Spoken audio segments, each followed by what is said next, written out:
NBC News has learned that Border Patrol agents are preparing to leave Charlotte, North Carolina, and planning to target the city of New Orleans next. That's according to two Department of Homeland Security officials.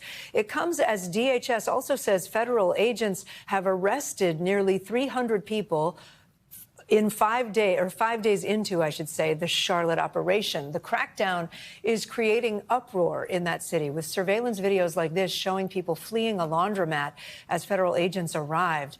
NBC News senior Homeland Security correspondent Julia Ainsley is in Charlotte for us. Julia, you've been speaking to community members there who really are feeling the impact of this operation. What are you hearing?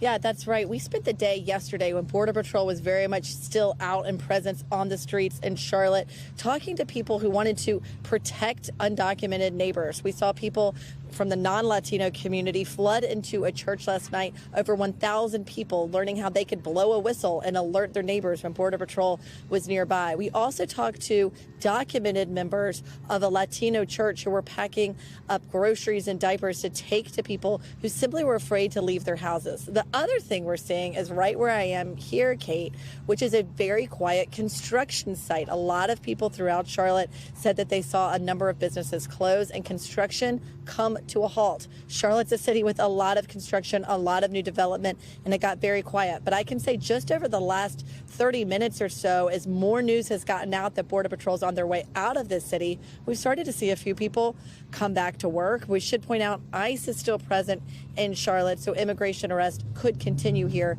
just not at that concentrated force that we saw from Border Patrol. And Julia, what do we know about this decision for the next operation potentially focused on New Orleans? Well, I can tell you that we understand that they are in touch with state and local officials in Louisiana, talking about an operation to start there. They would include about 250 agents, the same size as Charlotte.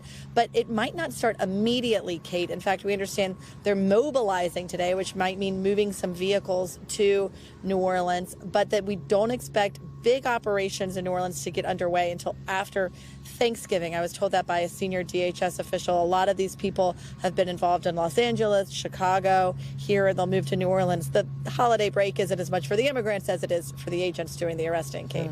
Okay, Julia Ainsley for us. Julia, thanks. We thank you for watching, and remember, stay updated on breaking news and top stories on the NBC News app or watch live on our YouTube channel.